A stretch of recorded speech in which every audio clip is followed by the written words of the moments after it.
All right, welcome back to the deep dive. And wow, today we're opening a file that honestly, it kept me up a bit last night. Yeah, it's a really jarring one. We're looking at a universe that feels like this complete collision. It's part high-tech utopia and part, I don't know, biological horror story. It is. It's such a strange combination. Usually when we dig into these kinds of sources, you get one or the other. Right, you get the gleaming, perfect cities, or you get the wastelands full of monsters. Exactly. But the documents we're analyzing today, we have a whole range of them. Yeah. Everything from government drawing board files to military asset breakdowns. This one very personal narrative called Tales of the Inquisitor. Yeah, and they all suggest a world where both of those things exist at the same time, side by side. And what's so wild is how it all starts. Usually in these kinds of stories, the transition from our world to, their world is a slow decline. A gradual collapse, a resource war, something like that. But here, no. Not at all. The source material just drops you right into this event they call the overnight beheading. I mean, what a name for a historical event. Just brutal. It's absolutely terrifying, mostly because of the efficiency of it.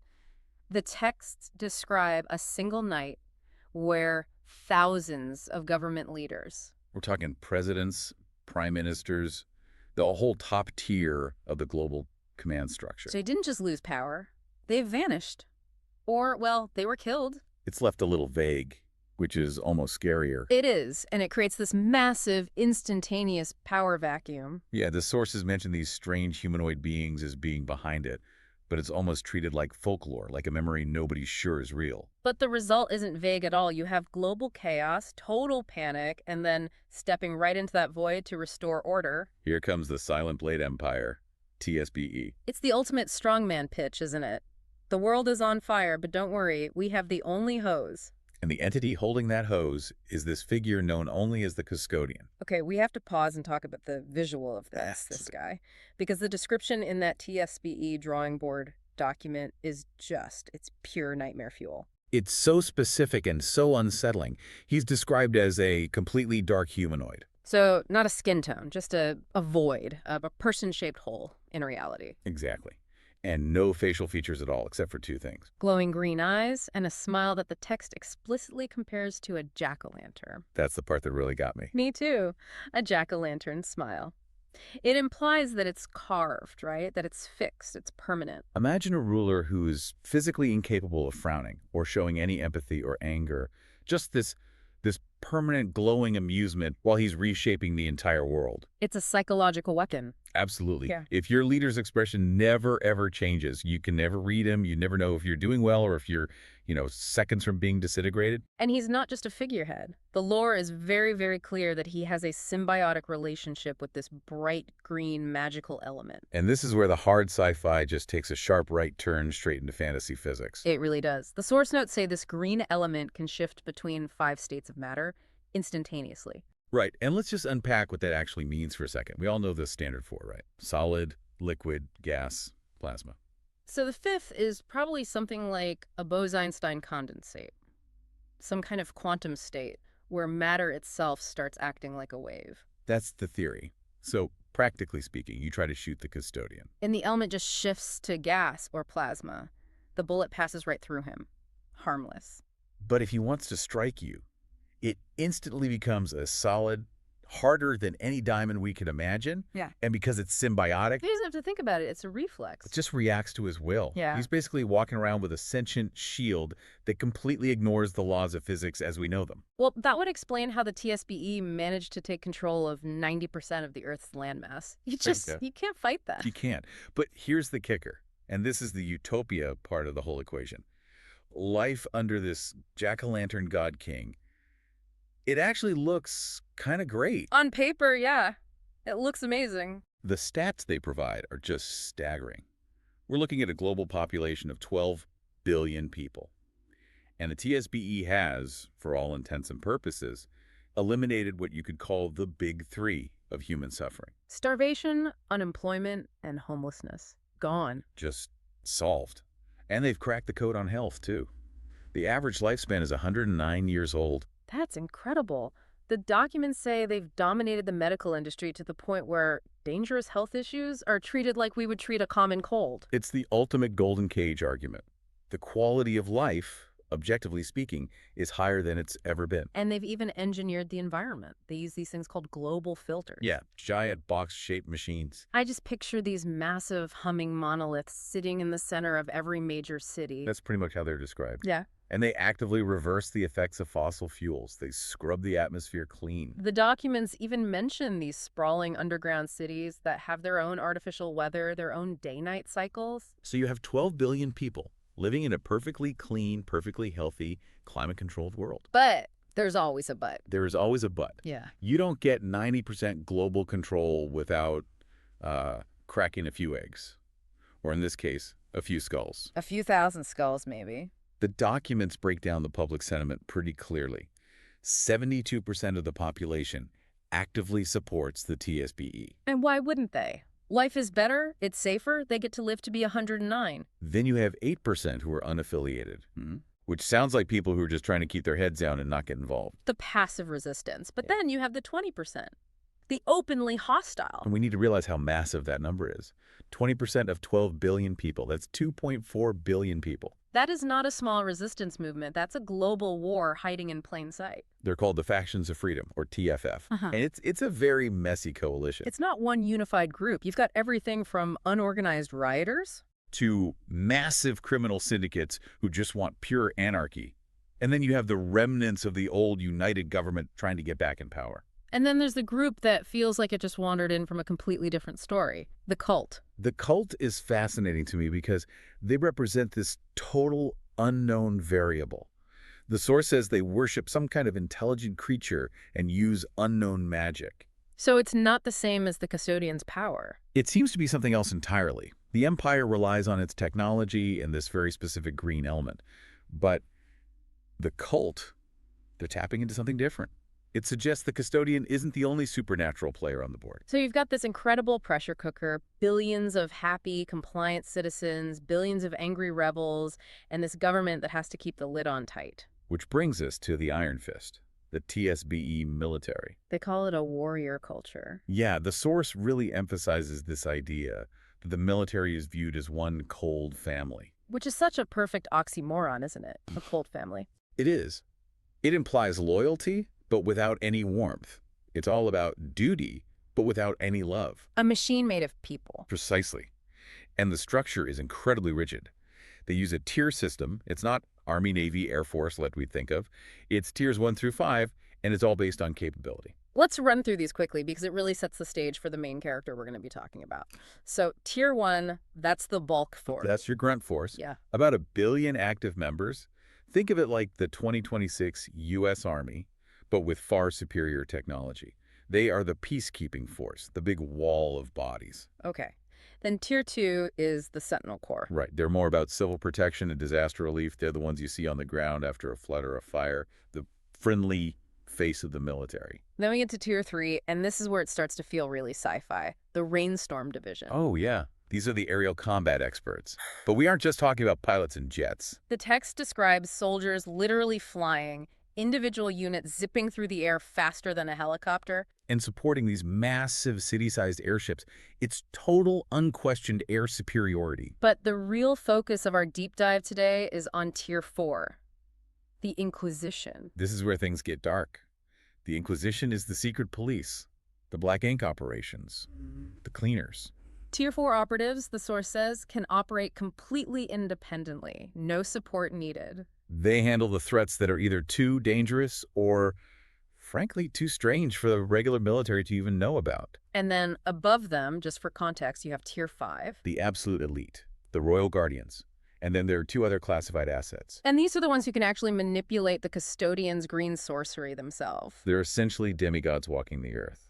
But tier 4 is where the real dirty work happens. And that is where we finally meet Matthew. Matthew is our lens into this entire world. The document, Tales of the Inquisitor, it drops us right into his life. And the very first thing you notice is the isolation. He lives deep underground. The source says, no sun allowed, just the artificial cycles of the base. And his whole look, his gear is so distinct. It really is. He's got these black and gray fatigues, a long trench coat, a green combat visor, and a fedora. I know, right? It sounds like a total clash of genres. It sounds like he's trying to be a noir detective in the middle of a cyberpunk war zone. But I think that's intentional. The text actually calls it the Signature Inquisition Fedora. So it's a uniform. It's a uniform designed to create a silhouette. When people in the dark zone see that hat and the glowing green eyes of that visor, they know exactly who they're dealing with. It's branding. It's meant to inspire fear and mystery. He's not just a soldier. He's an investigator who happens to carry a katana. And his loadout is just wild. You got the katana, a tactical whip, the suppressed 9mm pistol, and these quad goggles. It's archaic mixed with futuristic. But he has one more tool, and it's probably the most important one for the story, the memory wipe gun. A tranquilizer gun that's been specifically designed to erase short-term memory. And this defines his entire role in the Empire. He doesn't just kill the target, he kills the event. He ensures that the public gets to stay in that blissful, utopian ignorance we were talking about earlier. He erases the trauma. So let's walk through this mission. It's called Incident 472. He gets his briefing from a cloaked commander, which is ominous in itself. And the orders are chillingly simple. Exterminate them. Disrupt, then. Make an example. So he heads out to the old American territory, specifically Illinois. And the setting here is so important. It's a farmhouse. It's quiet. It's isolated. It's a world away from the high-tech underground cities.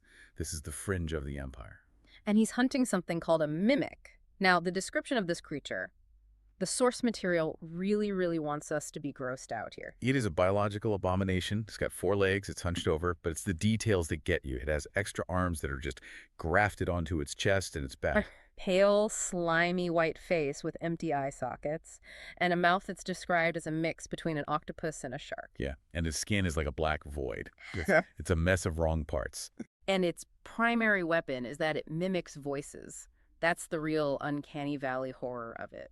It sounds human, but it looks like a nightmare pulled from the id. So Matthew tracks it to this house where a mother and her teenage daughter are hiding inside. And you see his professionalism immediately. He doesn't just run in, guns blazing. No, he uses these special gloves to climb the wall of the house like a spider. He observes.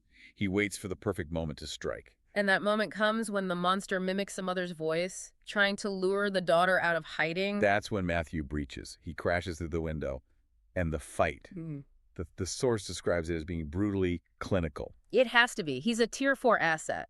There's no room for error. He slices the extra arms off with the katana. He shatters the creature's jaw with a single punch. Which tells you something about his physical enhancement. Oh, yeah.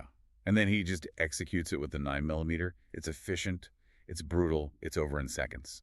But the real climax of the story isn't the fight. It's the silence right after the last gunshot. The monster is dead. The mother and daughter come out of the closet they were hiding in. And the mother just says, "Thank you." And in that moment, Matthew freezes. This is it.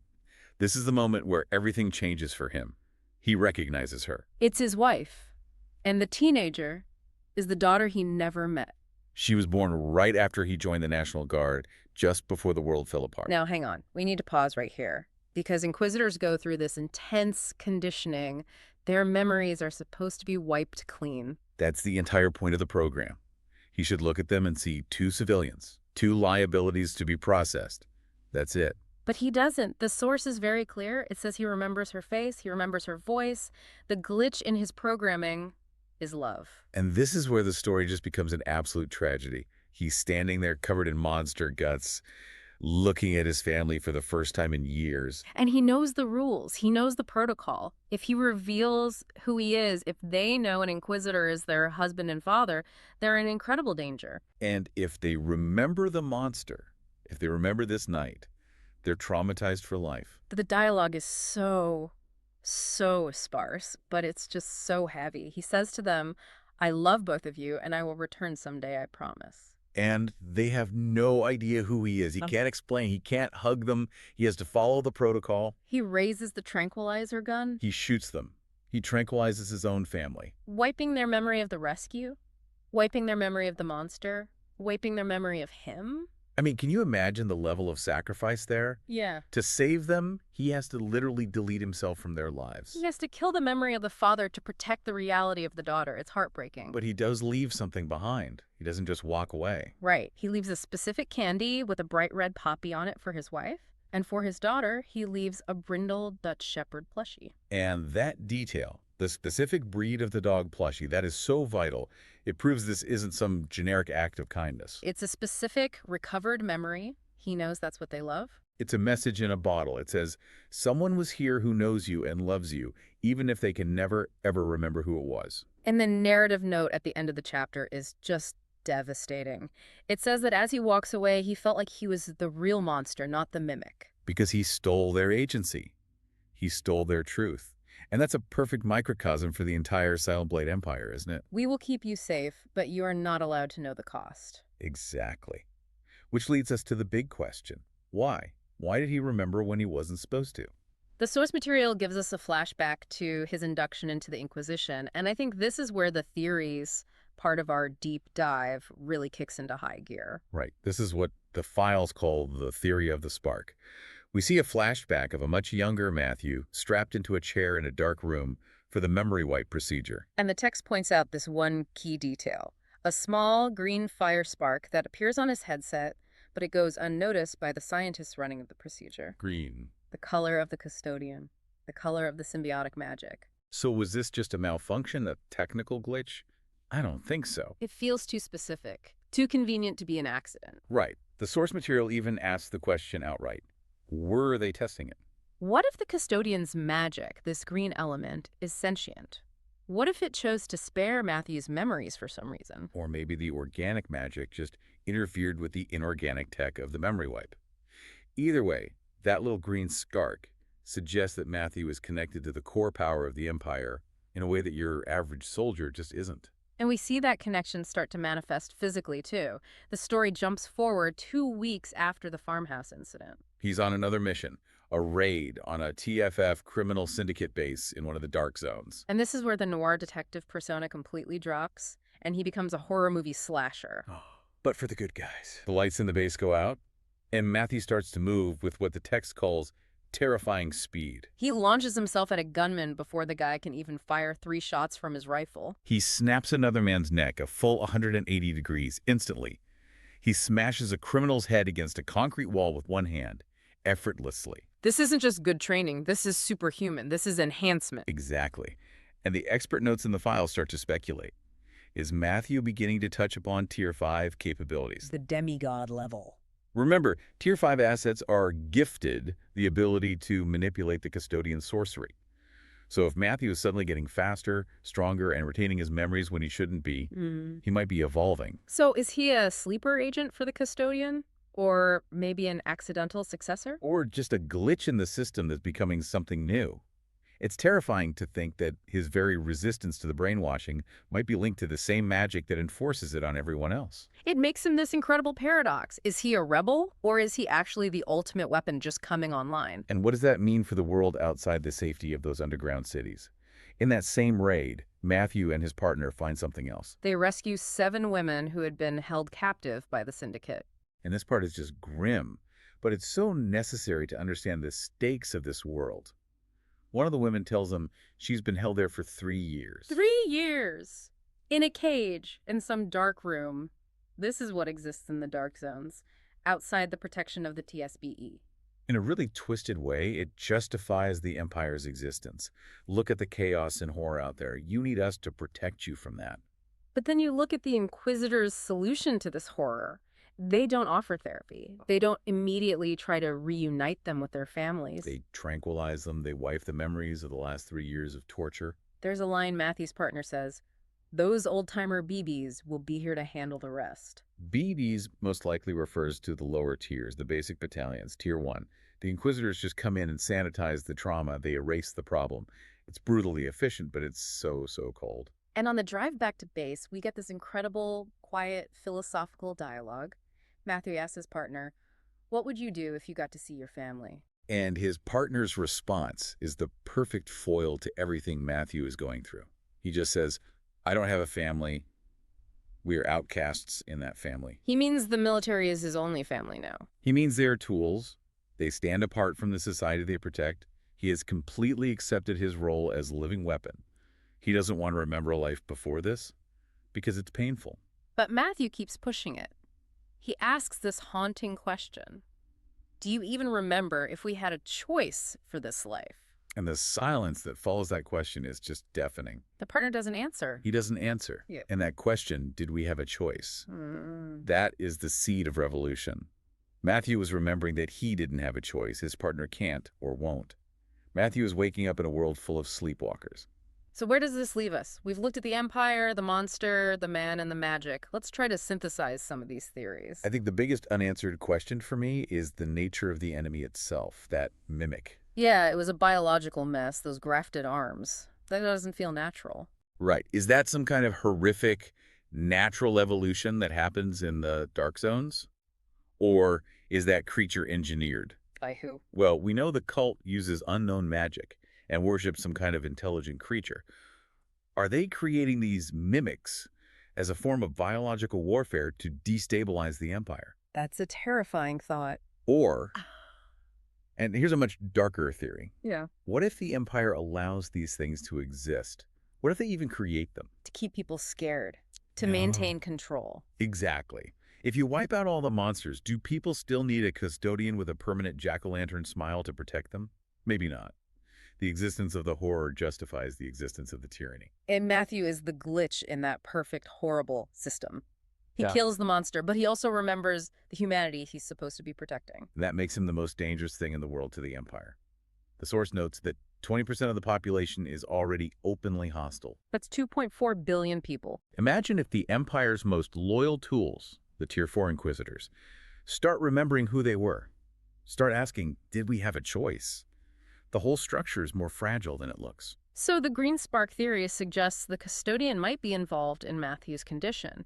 But what if the custodian didn't intend for this to happen? What if he made a mistake? Or what if the magic itself is wild?